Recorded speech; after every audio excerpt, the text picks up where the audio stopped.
First of all, god damn it, bro. You got to think about where you came from with the Ypsilanti. You were up in Ypsilanti. I came out with the camera to take some pictures of your stupid, ugly ass. Years and years ago.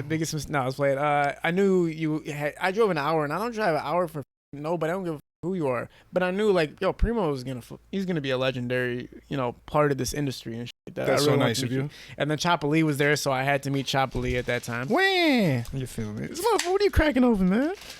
Bud Light. It's only right. You hear what I'm talking about? All the money producers making, y'all are drinking Bud Light. I like beer. God damn. Let me live. Craft beer, bro. You never heard of craft beer, bro? I've heard of it, but I'm drinking a tall Bud Light right now. Oh my God, that's crispy to you? Oh yeah, hell yeah. Shit, that's different, man. Talk about what projects, what you have lined up right now? What's been going on as far as everything in the producing game? I mean, really just locking in with my artists, getting these albums together and engaging with new artists and just trying to, explore new artists that I can work with and really turn up. Yeah, I seen Vezo popped up to the studio real quick and chopped it up with you. How'd that session go? It went good. Danny actually took that session because I was working in the other room, but I popped over afterwards.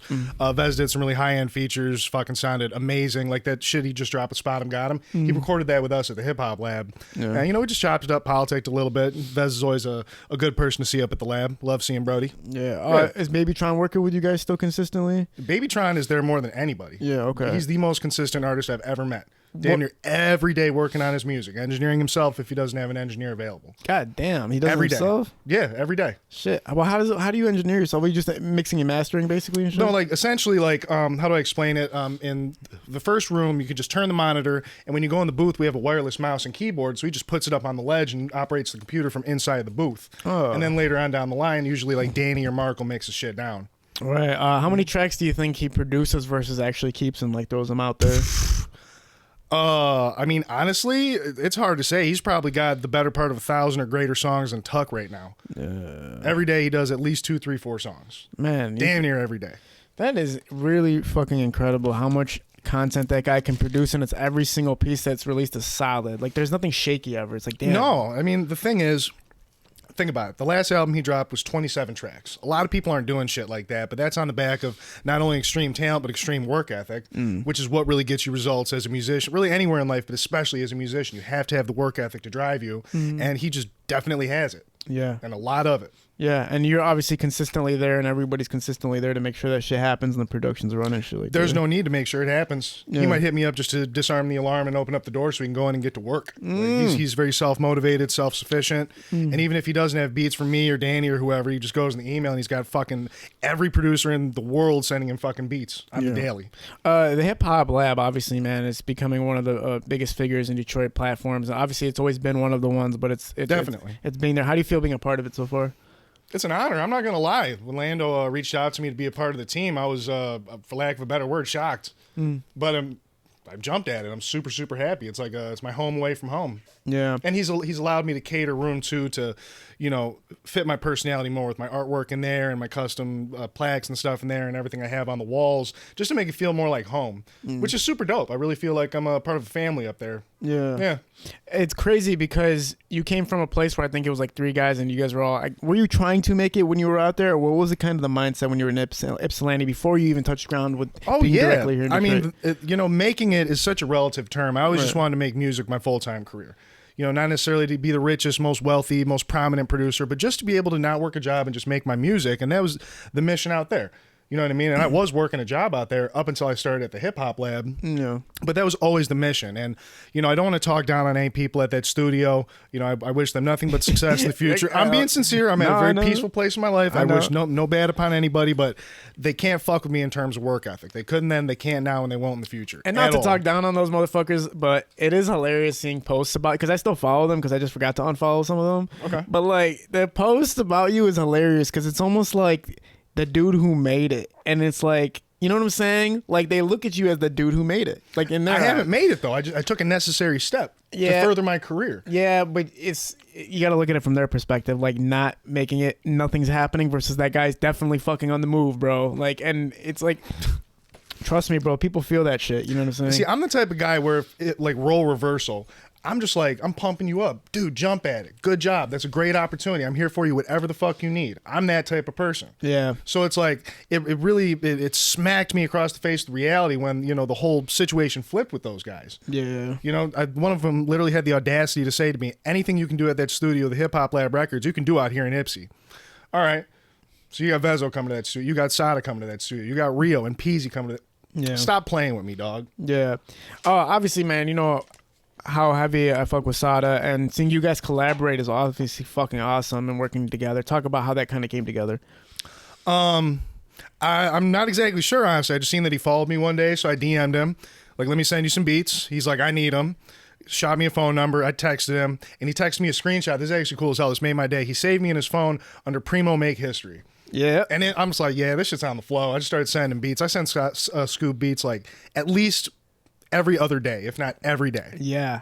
Yeah. How many have released so far as your production? None right? Yeah, because I feel like I would have heard. Like, well, he had asked me to pull up to listen to some, but he ended up canceling the session, and we just haven't kind of revisited at this point. But I'm not even tripping. I'm just gonna keep loading bro up with beats. Yeah. He's gonna fuck up the ones that he likes. Unfortunately, the beats that he doesn't like that I send to him, they live and die in our text thread.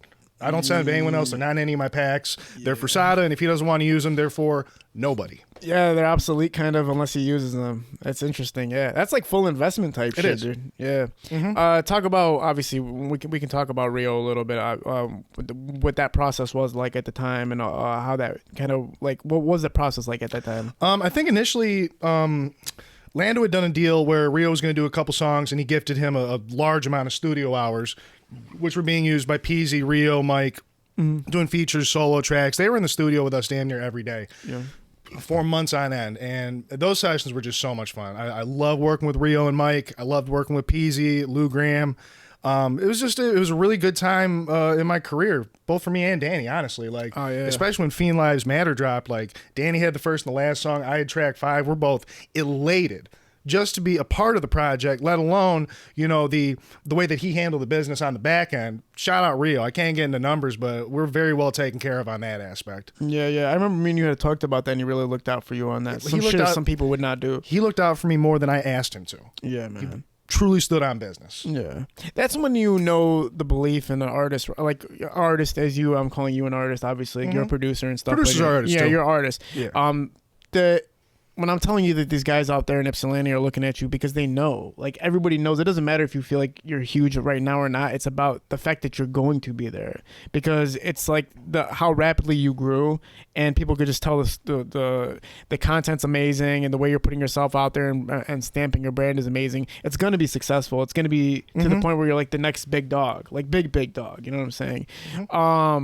You also had like studio sessions with other producers coming in. Obviously, I just saw that on social media. Oh, that's so much fun. That's my favorite, having producer camps. Yeah. Where guys pay a slot fee, just a regular hourly fee to come in and just work on beats and, you know, ask questions and share knowledge, share drum kits, you know, share sounds and share ideas and that sort of thing. And it's like, it's hugely beneficial to guys that aren't used to the studio like scenario. Like I want to say 2 people at my last session, it was their first time in the studio ever.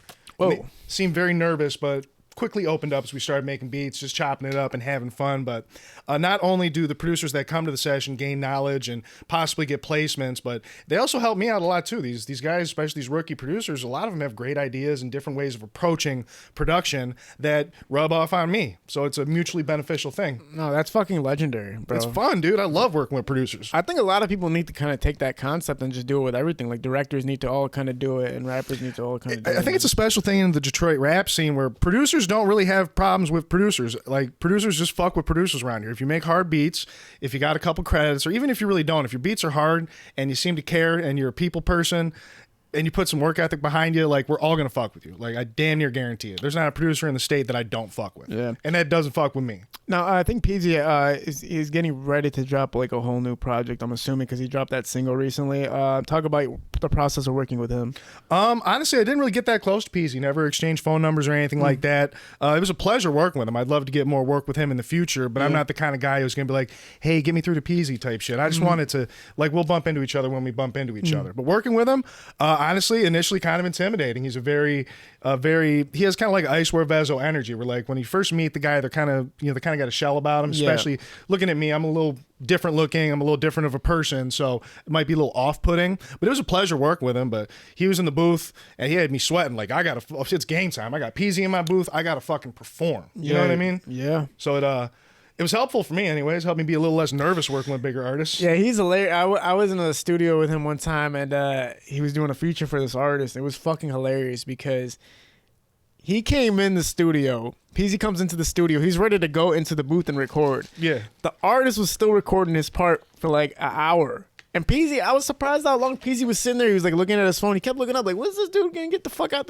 Eventually, he just stopped. He's like, yo, see, stop. He literally told the artist, like, stop, bro. He's like, get out, man. He's like, get out. He's like, let me do my part and then get the fuck out of here, bro. You can't have me come in here and sit here for a fucking hour.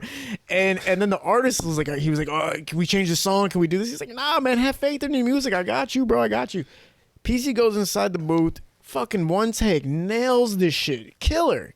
Like it was a masterpiece. And got the fuck out. Was very humble, very cool, very relaxed. Said bye to everybody, got his money and bounced. But like his professionalism, but the real thing that impressed me about him was he just got in there and killed it. Like you have to be ready for guys like that. Well, you got to understand, you want to talk about Peasy specifically, look at the people around him. Look at the expectation that's set when the people that you're in the studio with all the time are Rio de Young OG, RMC Mike, Louis Ray. These are guys that work really, really, really fast. Yeah. Like me and Mike, we put together a song in literally 15, 20 minutes tops if they're not getting phone calls and all this sort of shit in the booth. We're just working, just punching in. They're fast. So I can totally understand how an artist like Peasy, who that's his expectation, he might get a little annoyed if he's sitting there for an hour and a half and you got 8 bars down, bro. Like, come on. You gotta have this shit ready when you get. A lot of artists don't know that they have to have their shit kind of ready when the feature gets there. Like they're not there to wait for you. Yes and no. There's instances where you can purchase a feature and the artist will just send you a song when they're open. Yeah, no, for sure. But in that instance, if you know they're coming to the studio, bro, prepare. Yeah, be ready, bro. I remember he was fucking up his takes over and over again. He's like, wait, man, I'm pretty sure it's been like an hour, my boy. But yeah, man, that was funny to watch him. But like I said, it's insane how these top artists can just go, like we mentioned, Sada can go in and just punch and punch and punch. Sada bullies the microphone. The one time I seen him working, come on. Damn, bro. He's bullying the shit out of the microphone. Yeah, he puts like all of his energy into every session that he gets into, which is insane. I fuck with artists that got energy like that, man. That's one thing you can't teach or train is energy. You either got it or you just don't. It's a personality trait. What's the pressure like though? Obviously, when you do get with the top guys, do you feel any pressure? Like, damn, like you said, you kind of. I feel immense pressure the first time I work with bigger artists because first impressions are everything, which we all know. But I have this like thing in my head where like I need to do a perfect job, or at least damn near a perfect job, because I want these people to respect me as a peer, not just as a random engineer, but as a peer, and they're gonna want to come back and work with me more. Yeah. So yeah, you'll catch me with a little forehead sweat first time I'm working with a big motherfucker. Yeah.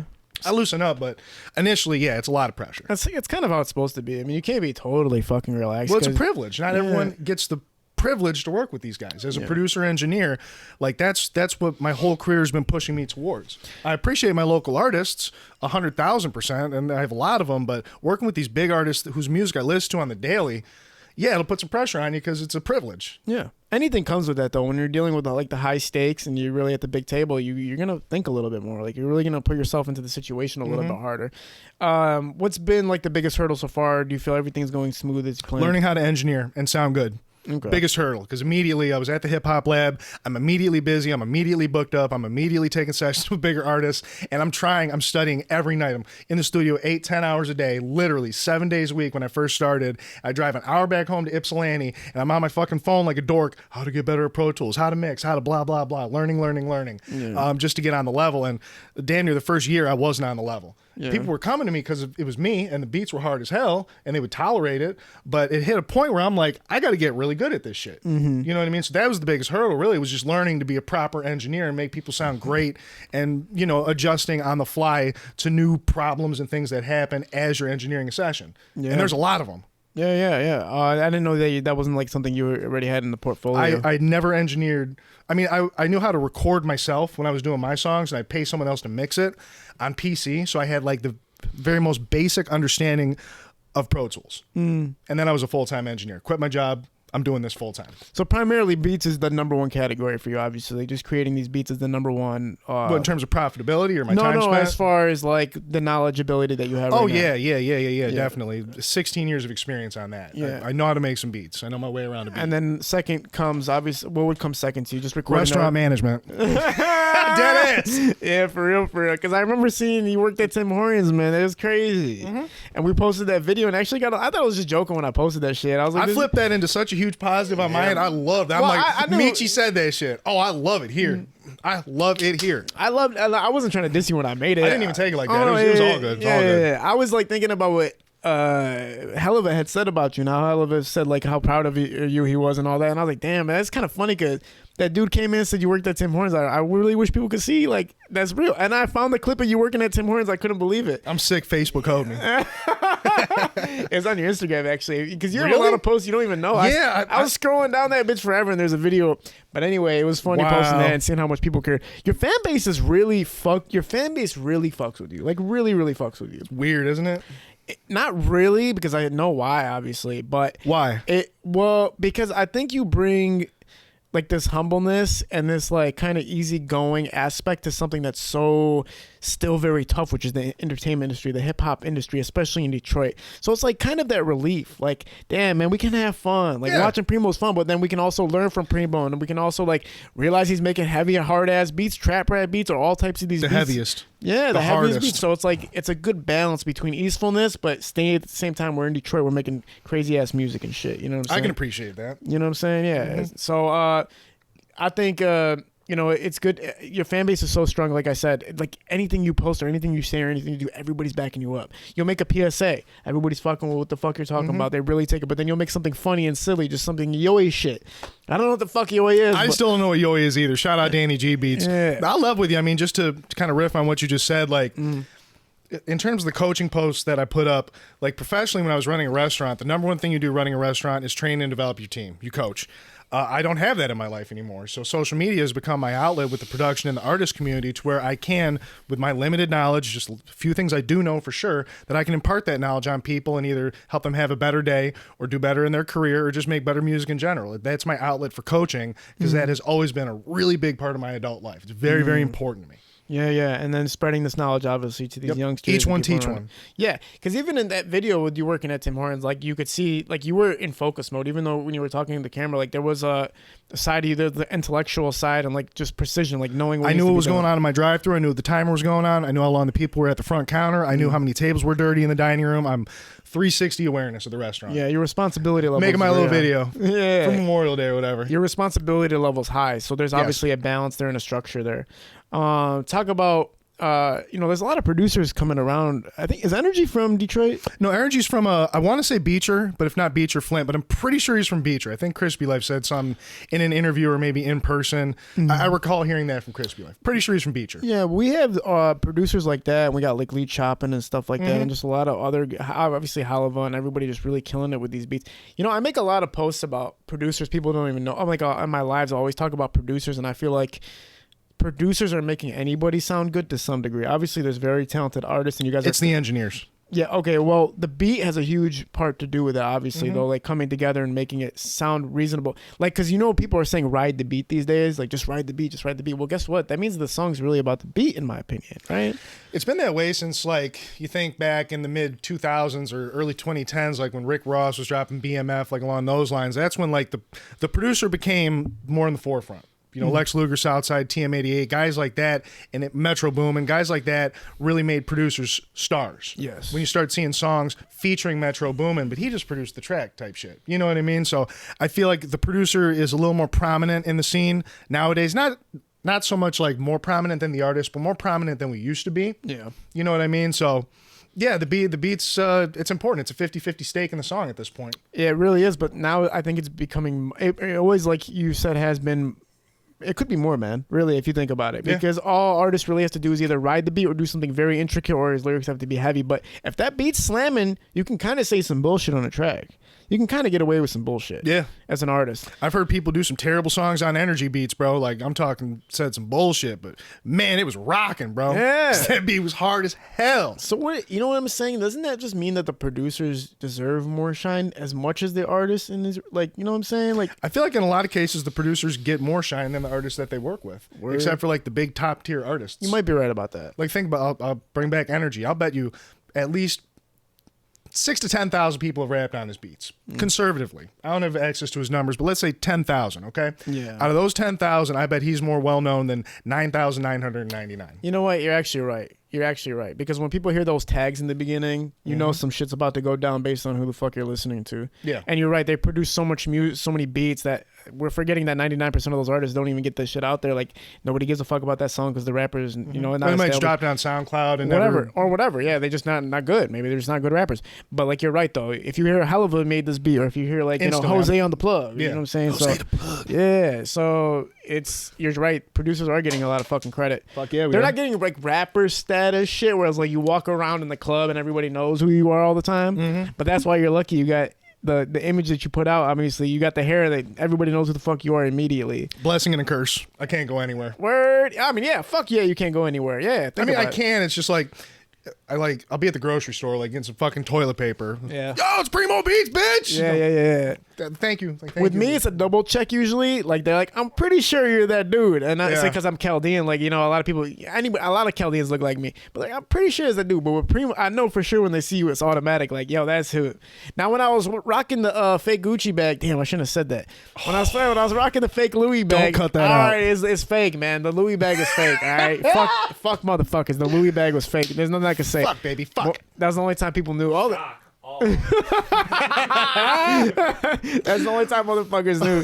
Dog. But yeah, man, the buffs too obviously like kind of help. Obviously, you know, somebody's a rapper or something in the scene when they're wearing the buffs and they got the hairdo and everything going on like that. Do you like the image? Like, how do you feel about like the styles that you put out? Like, is there a meaning behind any of it, or is it just like, I mean, the Mohawk, like, I've always had Mohawks throughout my life, because before I was making rap music, I was playing punk music, punk and metal. I was rocking a Mohawk back in high school, playing the guitar and shit, playing shows. And the punk rock sensibility, which essentially is just like standing by your bros, partying with your bros, and fuck racism. So that's really why I rock a Mohawk. Plus, I like to look a little different. I like to stand out a little bit. You know what I mean? Yeah, man. But there's no real method to the madness. This is just how I look, and I don't have to answer to anybody. So if you don't like it, you can go fuck yourself. No. Talk about the relationship with Hellava, obviously, because I feel like everything you do, he really supports and everything like that. I know we've been here together. We've talked, we've had these conversations, but talk about the connection you guys have right now. And is it like a big brother thing, or is it like, oh yeah, that's Big Unk. I mean, like, damn near every producer in the state would say that's Big Unk. It's Hellava. You know what I mean? And I'm just, again, it's a privilege just to at least be in his good graces, let alone to be, well, he's told me I'm one of his favorite producers. Like, that shit means a lot to me. Yeah. I've been listening to shit Hellava's produced since I was a teenager. Yeah. So to meet him face to face, for him to tell me I'm a big fan of your music, that's what he told me the first time he met me. I'm like, my jaw is on the floor. I'm like, you know who the fuck I am? Yeah. You know what I mean? So it's very special. And anytime he has an opportunity that he feels is good for me, he passes it along my way. And I mean, that's pretty much where it's at. Shout out Hellava. Yeah. Well, if you could name, or not name, but if you could say how many producers there are out here that have a name for themselves, how many? Just give us a number, or how many do you think roughly have a name for themselves? Just not a number, not names. I mean, you got to understand, there's a lot of pockets in the scene. Like, there's a lot of pockets in the scene, man. There's a lot of producers that really got some movement and motion about them. Yeah. Whether you're talking about Hellava, Lee Choppin, Ruel, 1-800, Jose the Plug. I'm just going to stop there because I'm going to forget like 90 people. K-Money Beats. I mean, there's so many amazing, talented producers that are making money on their music, that are doing it for a living, that are really just fucking doing it. You know what I mean? There's a lot of us out there, bro. At least several dozen. Several dozen. So we're talking about like 40-ish? 30 to 50? Okay, yeah, 30 to 50 that have a name in Detroit for themselves, pretty much. Yeah, that's like a. But really Michigan. And you got to think about Michigan. Okay, yeah, right. You got to think about this. Probably. Because there's a lot of producers up there in Flint. And the Beecher scene, and they're younger too, 16, 17, 18-year-old kids that are crushing it right now. Yeah, crushing it. I'm hearing these kids are coming out now, man. They're advanced, bro. The dude who was just on here, Wealthy, he was telling us about these young cats out here making these, At 15, I was trying to figure out how to get some pussy. These guys are getting fucking big records done. They're making money. Yeah. The fuck? How do you think because they just have the computer now more so that they can just get in touch with technology? Yeah. When I was 15, we didn't have these. Yeah.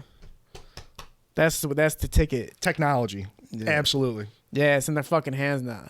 Back then, when I was shooting videos, I had to steal my mom's camcorder out the closet. She used to freak the fuck out, man. It took me forever and some money stealing to basically buy my first camera. And the funniest part about my first camera that I bought, I thought I could plug that bitch into the computer because that was the shit at the time. Like, you could plug the bitch in. I bought an analog camera, bro. There was no connectivity on that. You have to use AV. No, you had to use AV plugs to get a module, connect that bitch to the module, then connect that bitch to the computer. So I didn't know how to do all that. So I was still editing through the VHS recorder and shit like that. I don't even know what the fuck you just said. Oh, my directors no, yeah, bro. Basically, to edit back in the day, you recorded on the camera, right? Yeah. Took the tape out. You would have 2 VCRs. You put that bitch in. And you'd have put another tape, empty tape in the other VCR. You'd press record, press play on the other tape, stop it when you want it to stop.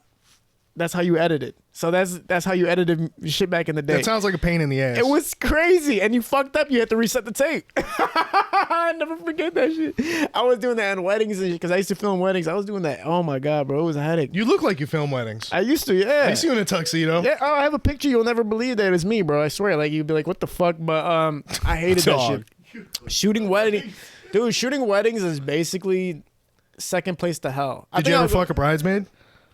I never got no sex shooting weddings, bro. Oh. Wait, hold up. I can't say. You never got no buns at a wedding? One time, okay. I'm not gonna name any names, but I used to have a colleague, and his girlfriend fucking wanted me, and we used to travel, and bro, like, she wanted me, son. Like, literally, if I wanted to, I could have, but he was my dog, so I couldn't do it. You didn't stir the macaroni? Nah, I couldn't, son. And one time we were alone, B. Like, we were alone. We were at a hotel room alone. You get some head? I didn't get shit because I didn't do it. I did not. I was like, I can't press this because I kept thinking about my homie. You have like a friend that's like, you're so close to you that you just like, you think about. One time I thought about that shit. I was like, if I was fucking this bitch, my boy's picture would just pop into my mind, and I'd just be like, he'd just be looking at me like, damn, G, for real? Like, I thought we were close. Like, that's I'm a level with you, bro. Me and my close friends will share a bitch. For real? No, but this is his girlfriend though. Oh, okay. That's it was a little different. Yeah, that's a little different. It was his girlfriend. Oh yeah, you waited. Yeah. Because I thought about, like, I'm thinking about my friends sometimes. So you're just being a decent human being. I was being a decent human being, but damn, she wanted me, bro. Like, damn, damn. Anyway, back to what the fuck. Nah, man. I'm like, damn, they're not getting married though yet either though. So I'm like, kind of like, damn, when they do break up, I should have hit that. Anyway, but I don't even know how we got into this shit. But and another problem I'm having too is like people who start shit outside of it, but they're never in the field. Like, I don't like people who don't attend things or be a part of things, but they want to make content and blow up off of it, claiming the city and stuff like that, but they don't show up to nothing. They're not part of Bro, of I'm in love with you. That's me. I hate showing up to events. But you're in the field though, because you're in it. You're literally. That's like the studio. Outside the studio, like, I'll give you a real life example. Sada had that toy drive, and I try to donate to a toy drive every year. I seen Big Squad Mark post about it. I'm like, I'm there. So I went to Target, cashed out like $300 in decent toys. I pull up. Juan was there. I seen Skilla. I seen Kiefer and all them, and the room's just packed. And my anxiety started kicking. There was too many people. I seen Scoob walk in, but I don't think he seen me. And I was just like, pretend to take a call, and I was out of there, bro. I was like, for real, you fuck did? this. Yeah, fuck yeah. I gave my presents. The important part was that I helped some kids have a better Christmas. That's all I cared about. Everybody there would have been like, holy shit, that's Primo, and they would have fucking loved you. Yeah, I mean, the ones that seen me did, but then it was just, I don't know, my anxiety kicked in. I'm not like a very social person, believe it or not. But even when we did that event, when you were reviewing music with DJ, I was drunk as hell. Really? Yeah. So you don't like socialite? No, not really. Really? Yeah. What's the problem with it for you? It's not so much that it's a problem. Just like I like being in the studio, or I like, you know what I'm saying, being at the crib, like playing the game or whatever. I was more so talking about the people who just do this shit in the field, like working. Like, no, listen, if you're in the field, if you're at a studio, that's being in the field. Like, you're there, you're circulating, you're there. I'm talking about the people who are at the crib and just keep the phone on themselves, and that's all it is. But like, I'm a part of this shit. Or I'm making skits and comedy skits, but I'm a part. No, it's like, repost this for me, fam. Yeah, you know what I'm saying? You got to come out here and be a part of it. I was even telling people who start up podcasts, I was like, look, starting a podcast is cool, but what do you do besides that? Because if you're not a part of the industry in some type of way, then really it's really just self-beneficial. Like, you got to give. You're not adding value. Yeah, you're not adding value. You're only taking. Yes. I'm gonna start a podcast so I can charge people to come on this bitch and gain clout. But it's like, what do you do? What do you do for them? What do you do for other people though? Mm-hmm. Like, if you look at my page, it's filled with other people. There's rarely me in it, but it's other people in it. The only time you're sharing shit about you is like shit with Cash Doll. We trying to get what's going on with that? Get that sweet punani. Trying to shit. Once you got that boyfriend, it was over, son. It was gone. Anyway, talking about what you got going on in the studio, the hip hop lab, and everything like that. Obviously, you're on a trajectory to become massively successful. It's just a matter of time, obviously. Time and work. Yeah, time and work. What's been your favorite projects that haven't released and that have released recently? That has been released recently? Both. That haven't been released. My favorite one that hasn't released is my boy G-Mac Cash's tape, which is damn near entirely produced by me. And my favorite tape that's dropped recently, it's Fiend Lives Matter, honestly. Like it's a solid body of work. It's a quick listen. There's no skips. I'm super proud to be a part of it. And I'm super proud of Rio for what he's achieving even right now behind bars. Yeah, that's insane. In the charts. Yeah. How does that happen again? Where like you can do that? Like how do you I don't know how much I can speak on that. Okay. But his team is making sure things are happening the way they're supposed to happen. I'm very comfortable saying that. Okay, cool. Yeah. Because all the songs on the tape, that shit we did like last year. Yeah, right. Or like 2 years ago type shit. So it's a strategic planned tape here, yeah. And it stays relevant even though it was made a couple of years ago. Have you got the chance to like really go through it? Yeah. And listen It's 7 tracks. Okay, yeah. Damn, staying relevant even though it was made a couple of years ago. But it's Rio. It's going to be relevant. People crave new music out of artists that they love, and Rio's a very beloved artist. You know what I'm saying? Yeah. Who communicates with you throughout the process to kind of make sure shit's happening the way it's supposed to happen? Different people in his team. Baby Thug Chelsea at Empire. This is A&R, so she helped me get the paperwork and the, you know what I'm saying, the numbers together and all that. Made sure I got paid my front end and my back end. How do you manage the fucking paperwork shit? Do you understand it? Yeah. Really? How? I've been through a bunch of contracts. I've been through a bunch of split sheets. And and this is good advice for any producer that's going through their first split sheet or any kind of producer's agreement with an artist. If you don't understand the paperwork, there are some lawyers, entertainment lawyers, where you can pay them a one-time fee and they will analyze the document for you and explain to you what it means, which is what I used to do when I got my first couple placements and I was getting these contracts. What the fuck does this mean? Paid a lawyer, I think it was $100 when I got my Riff Raff placement, $100, and she had a meeting with me, explained to me what every single thing meant, and basically told me this is a good contract or this is a bad contract. So until you're to a point where you can understand contracts, retain a lawyer, or just use them for a one-time fee if they have that available. Right, because it's probably going to be like the same kinds of contracts coming out in the future, so you kind of already know what each one is. Yes and no. It just depends on who you're dealing with. Okay. There's no industry standard split sheet. There's no industry standard producer agreement. They're all drafted by different lawyers for different companies with different people in mind, depending on whether you're working with a major label or an indie label. They're going to be a little more greedy, a little less greedy. It just depends on the numbers. If you don't get the numbers, get a fucking lawyer. Right. Bottom line. What you're talking about with Riff Raff? Like you had a contract agreement with him? Yeah, he was my first industry placement. Okay. Peach Panther freestyle. He even shouts me out in the beginning, talking about I think we're gonna smoke grape Swisher Sweets or something like that. Yeah. That was cool as fuck. That's fucking hilarious. Riff Raff. That's a funny one, bro. I talk about the process though. That's a great story. I mean, the beat Lowkey, I had a house in Garden City. It was maybe 6-7 years ago, and I was just making beats at my table eating breakfast. Not with any speakers or anything, because I was an idiot. But one of those beats is the one that got placed. Okay, but I used to have contact with a guy named Sean Payne, who was Gucci Mane's like main engineer. He was his like touring engineer. He'd go everywhere with Gucci Mane, record all his shit, like Black Beetle. He recorded Black Beetle and shit, a bunch of stuff like that. Me and Sean got kind of close because he was from Ipsy, and he just hit me up one day like, yo, I got this list of industry artists' emails. Do you have any interest in that? I'm like, yeah, how much? He's like, no, I'm not going to charge you. Just do you want it? I'm like, yeah. And he gave it to me. And it was like a bunch of artists. I'm talking like all top tier people from back then. Rick Ross, fucking Jeezy, Young Jock, Riff Raff was on there. And I just started pelting all of these fucking emails with packs of 50, 60, 70 beats every couple days. And one day I got an email back from Riff Raff.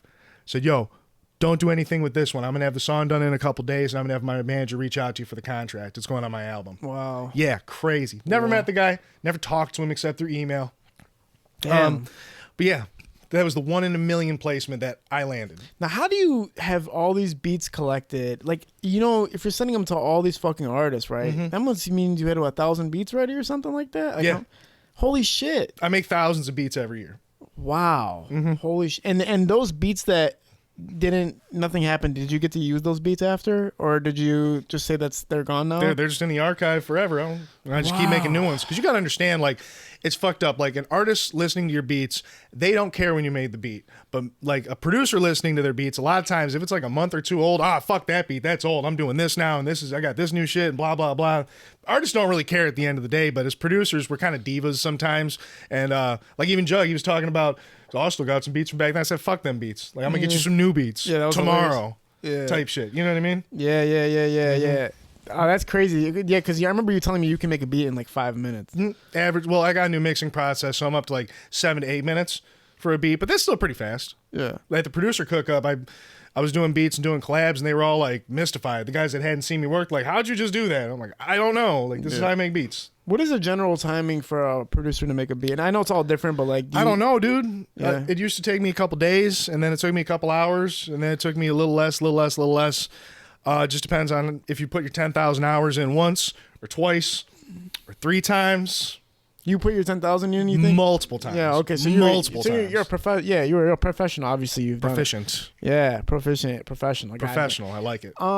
Yeah, man, that's pretty damn crazy. You can't really do that in any other part of the entertainment industry. Make something that fast. Besides a rapper maybe running through a track in one take, but like, it's not. Yeah, normal. You can't shoot a music video and have that bitch out even within an hour.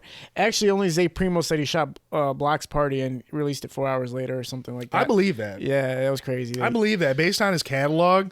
Dog, laced visuals? Mm-hmm. I believe that he could crank out a video in a couple That's hours. what he said. He said the same night after they shot it, he edited it and put that bitch out there. And I easily believe that. Man, you spent 2 weeks on something and nobody sees it, but then you spent 4 hours on something and then the whole world sees it. That threw me off because I knew who Laced Visuals was. I've been following Laced Visuals on Instagram for ever. One day, a guy named Zay Primo follows me. Yeah. And I wasn't even following him. I don't think at the time. I click on his page, owner of Laced Visuals. I'm like, Primo. Yeah. Gang. I thought Zay was gonna be a dick when I met him. I was like, this guy's gonna be a dick. I just feel it. I was like, you know why? Because he never followed me on Zay Primo. He only followed me on Laced. He ended up being the coolest fucking. He seems dude. hilarious. I'm not gonna hold you up. He's the coolest fucking dude, man. He pops in my lives and just says random shit and leaves.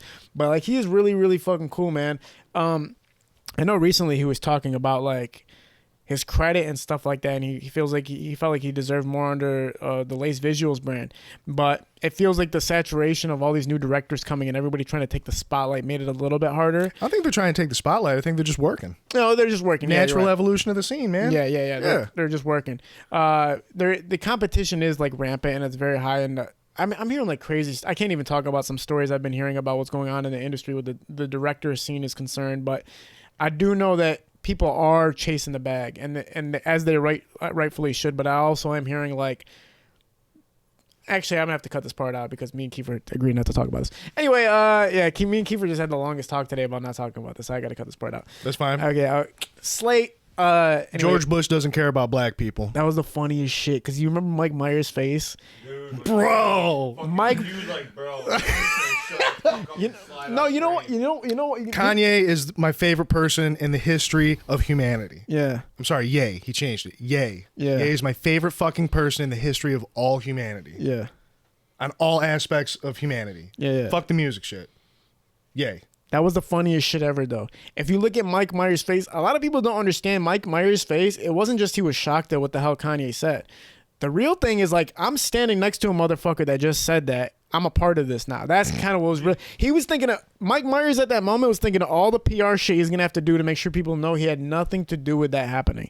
Because that shit does not happen. I mean, you can see the look on his face. He clearly was taken back by it. Yeah, he was shocked. He was shocked, but another part of him was like, no, but when he looks back after he was shocked, he's like, oh shit, like I know. He knew all the fucking shit. Everybody knows I know I'm shocked. Yeah, yeah. Now I got to explain that I have nothing to do with this and I did not know this was going to happen. Like, that's pretty much what was going on. And then Chris Tucker comes on next, I think. And Chris Tucker heard the shit too. He's like, "Oh shit! All right, so yeah, fuck." It's the funniest video ever made. It's classic. I love Kanye too. I like how what's the word for him? He's just so fucking out there. Like he's just really. I feel like he's just very tongue in cheek. Like a lot of things he says that are hilarious, he presents them in a very serious manner. But in his own mind, either he's a fucking lunatic or he knows he's hilarious.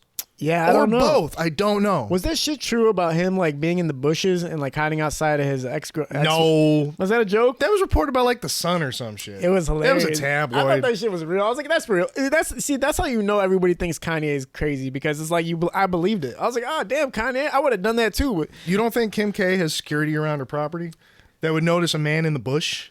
And that's how they got the film. Think it through. You ever hear of Diane Ward hanging out with Kanye?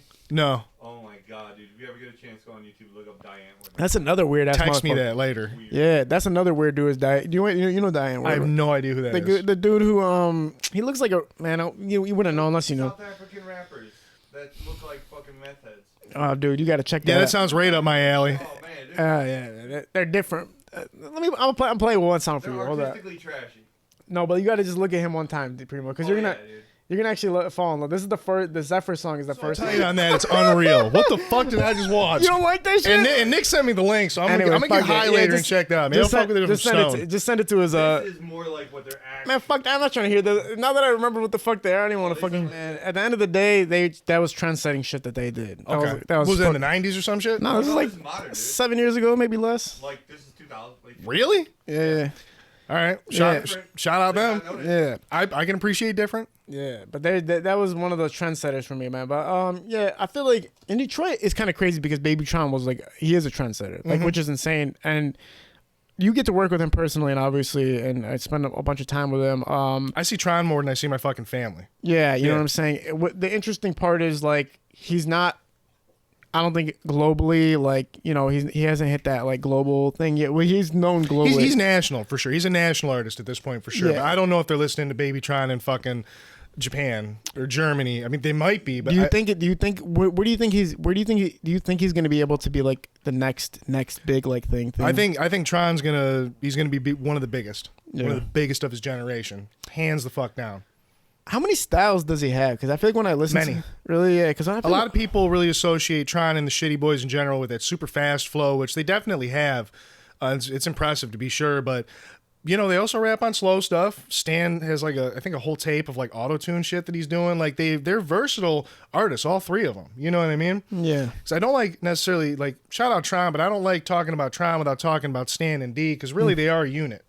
Yeah. You know what I mean? The Shitty Boys are the Shitty Boys, and they're more versatile, I feel like, than people give them credit for. Yeah. Like really. Just from my personal, like when I do hear stuff, it's like I feel like I always heard that, or like I already heard it, but it's still sweet as fuck. But it's like I feel like I already heard that. Yeah. And so I feel like mainstream, like the versatility probably would need to be there more. But you're saying he has the ability. It's just like, yeah. But he's also young. He's only 21 years old. Yeah, he's he has super so much time to discover himself as an artist. You know what I mean? He has nothing but time and all the assets that he needs to fully flourish and develop. Yeah. He's still a baby, bro. He's only 21. Yeah. Look at the success he's achieved at 21, though. Think about it. By the time he's 25, 26, knowing what he knows, the ability he has, and the work ethic he has, yeah, the sky's the fucking limit as long as he just keeps his foot on the fucking pedal. For sure. Yeah. Talk about the producers who message you that are upcoming producers, and like what's the most common questions you're asked from these young guys? I mean, it's a lot. Like, I get a lot of questions, but in terms of, like, what's the most common? How much should I be asking for beats? Should I be charging for beats? Talk about that. How much should upcoming producer charge for a beat? Your value is what people are willing to pay, so it really just depends. When I didn't have any artists to work with, I was not charging for beats. Then I had a couple artists, so I started charging. I think I was doing like exclusives for $100 and leases for $20. Yeah. And then as it increased and progressed, I was able to raise prices. And you know, I could have raised my prices again this year, but I'm fully happy taking $400 for a beat and taking my 50% of the back end. That's cool. You know, I'm not greedy, but yeah, those are common questions. Another really common question is how do I get in contact with artists? Yeah. You know what I mean? Because a lot of these guys, again, back to this thing, these younger guys feel like that this is their portal to everything in the world, and that's only like maybe 25% true. You still have to go out and meet people and go to sessions and have actual phone calls and conversations, go out and grab a bite to eat, do real people stuff, you know what I mean, to foster relationships that are going to put you in position to where you can up your price, make a little more money, perhaps make it your full-time job. Yeah. There's been times where a guy wouldn't book me for a music video, and then I met him in person, and then all of a sudden they want to book you now. Like, it's official because they met you, and that networking in person is so much different than social media. I mean, it gives people faith, especially like you know, there's a lot of producer scammers out there where I've heard so many horror stories from artists. Well, not so many, maybe a couple dozen over my career. We're like, yeah, I paid this producer X amount of dollars and he just blocked me and I can't get my money back. Damn. I know. And I'm like, damn. So I guess like meeting someone in person or having some kind of real connection gives them the assurance that, okay, I'm comfortable spending my hard-earned money with this person on this luxury item, such as a music video, such as a rap instrumental. Yeah. You know what I mean? 'Cause they're luxuries. Yeah. Meeting people in person is still the #1 way. Yeah. That's how people trust you and you build that real relationship. Social media is great too, but there's nothing replaces actually having that handshake and meeting somebody and talking to them. Like, watch, I just met Jug Harden. We're going to have a tape out tomorrow. Oh, no literally. cat, no, I'm just joking. No, literally. I bet you any money you and Jug are probably gonna. And the funny. I'd love to do a tape with Jug Harden. I Yeah. love that. I'm going to make a pack for him tomorrow. No Yeah, cat. I swear to God, yeah, that'll probably take off because I mean, you're already proving yourself. You're working all, you know, obviously with Scoob and everybody, and just proving yourself over and over again that you can make beats for the biggest of the biggest in the city. I'm not intimidated in that sense of the word. I'm Yeah, definitely yeah. not intimidated of any artist from a production standpoint. If you got ears and they work, you're going to fuck with my beats. Oh yeah, facts, bro. Yeah. I like when you post that shit. I don't know why I laugh so hard when I see speakers bumping. I don't know if I'm the only person who laughs. I love that shit. You think it's just funny too? I'll just see like some beat and I'll unmute it. But before I unmute it, I just watch it because it's so funny. And then Really? it's like what the fuck's going on? But then you hit the play button. It's like, oh, that shit, that's heat, Yeah. Primo. And then you put those packs out there. Sometimes you'll have that carousel of just different tracks out there, and it's so cool because your comments light up. Like people were saying, I actually fuck with this and stuff like that. Yeah. And it makes me think of like the young dogs who are doing that too. They'll post like 100 tracks on their page and they don't get no engagement. They might be putting out fire, but like nobody really cares to click on, you know, the screen unless they know who they're dealing with. So what advice can you give to these guys who are utilizing social media that want to be upcoming producers? Oh man, this is easily my most talked about topic in terms of coaching. Like we talk about Instagram as a platform that you can make money on and monetize and all that. Mm-hmm.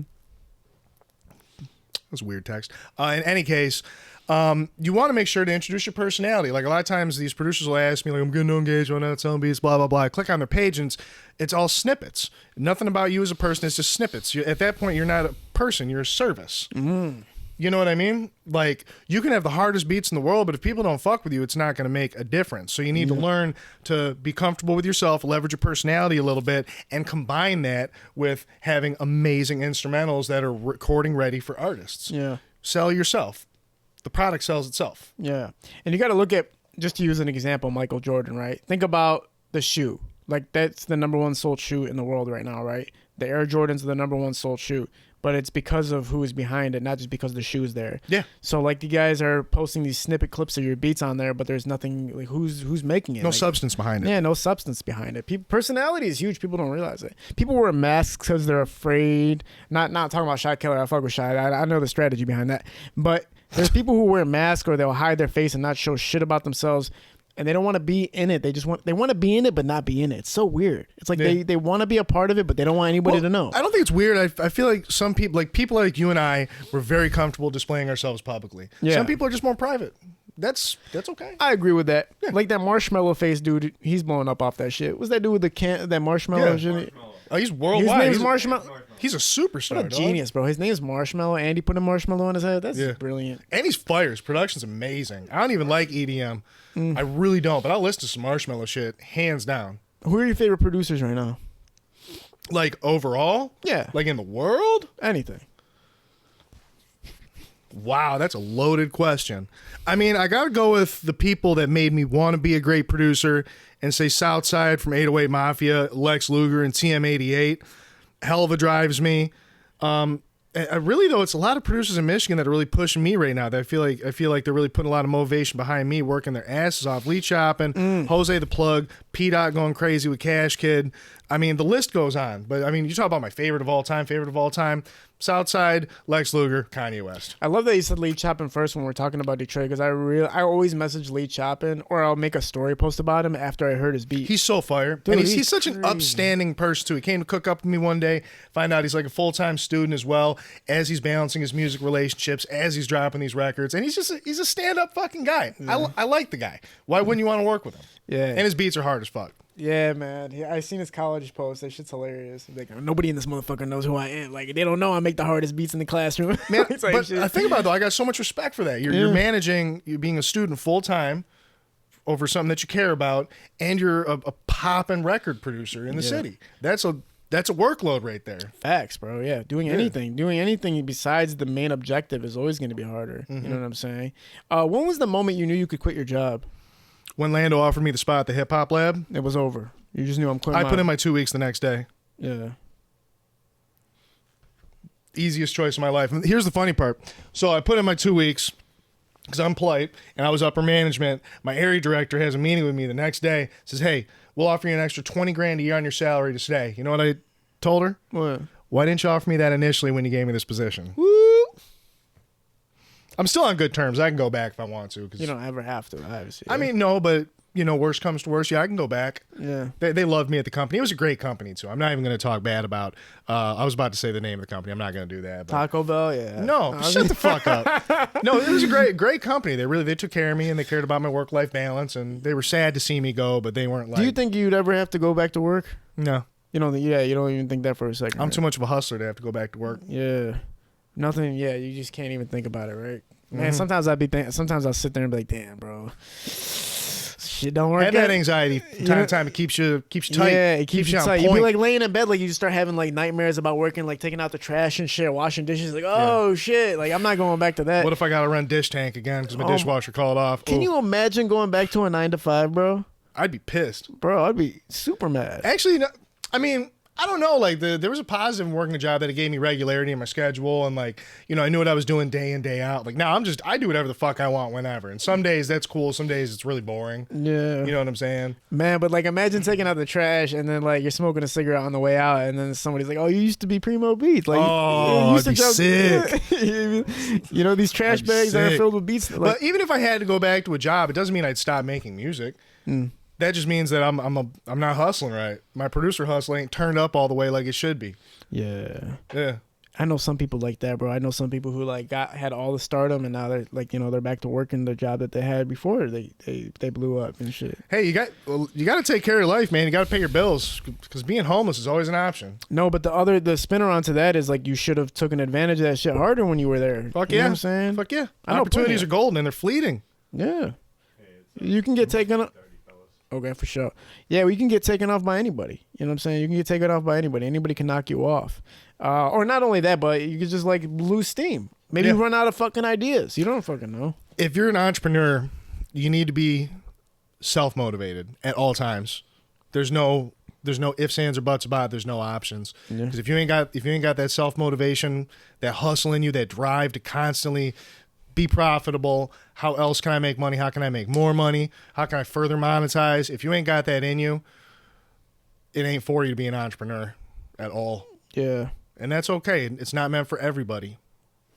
100%, man. And you got to be your own engine. Like, you got to start that bitch up every fucking morning. Like, nobody else is going to start that bitch up for you. And the people who do have somebody to help you, you are lucky, man. Do you have anybody that kind of knocks you and says, yo, get it together, like, make sure you stand on this shit? I'm that guy. Yeah. Nobody hits you in the head and goes like, yo, Primo, get this shit. You figured it out. No, like, I'll go back to like Lando in the Hip Hop Lab. Like, Lando gave me the opportunity. And once in a great while, he'll be like, hey, I got this session if you want to take it. But he's not feeding me sessions. Like, I got to work my own client base. You know what I mean? Mm-hmm. Like, if I just relied on sessions that were handed to me, and I'm not trying to say anything bad about anybody, but I wouldn't be making any money. So he gave me the opportunity, but he's not like on my ass constantly. Are you booking sessions? Are you booking sessions? Like, he sees me work and he lets me do my thing. Yeah. You know what I mean? What's like roadblocks as far as where you're at right now, as far even creating music or anything like that? Are there any roadblocks, or has everything been going smooth sailing? It's been pretty smooth sailing, man. Whenever I get any kind of like beat block or I just feel like I'm not in a very creative place, I just put my energy elsewhere. I won't make beats for a couple days and play the game for a couple days type shit, and then I'll come back with fresh energy. So taking a break, huh? Yeah, just redirect energy, really. I'll just worry about something else. Take on a project at the house or some shit. Yeah. Established people who are trying to become established producers right now, they're probably looking at you, right? Obviously, and trying to see how you did it and trying to follow the blueprint. If there was to say a blueprint, what would it be as far as what you've accomplished for yourself? Everything in life boils down to work ethic and attitude. Work hard, have a positive, winning attitude. Yeah. That's just my driving force. It's been in my career before I was doing music, as it is in now as I'm doing music as my career. Yeah, man. Positive mental attitude. Be goal-oriented. Measured metrics in terms of your goals. Not just, I'm going to be a millionaire. Like, I'm going to have $1 million by, this age in my life and having a great attitude. Yeah. I have a negative attitude, but I'm surprised at how far I got with my shit. You feel like you got a negative attitude? Me? Not negative, but I feel like I need more humble. I need to be more humble. Like I feel like I'm lacking a little bit of humbleness, and I think that I don't know how the fuck anybody even fuck with me because like I try to be humble, but really like I talk like a dickhead sometimes. You know what I'm saying? So I'm surprised like how I even got to a point where I could make a living off doing this and like be like. But I'm trying to be nice. I'm trying to balance the shit out. I'm working on it, man.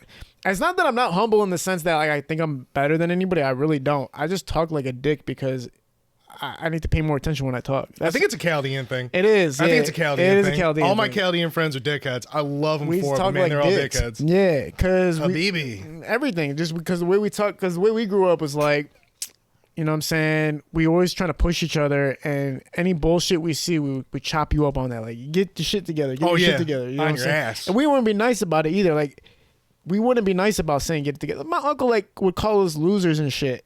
And anything we would be doing, like, you are, like, get your shit together. You're a loser. And it's just like, you're sitting there like, damn, bro, I'm 12 years old. I'm working at Flutter because I thought I was doing good. You're 12 years old. You're a loser. Wow. So, like, we grew up with that. Like, you just having uncles that are always trying to straighten you out. Like, just telling you you're doing everything wrong. Yeah. Everything you're doing is wrong. No matter what. You could say what my uncle was telling me.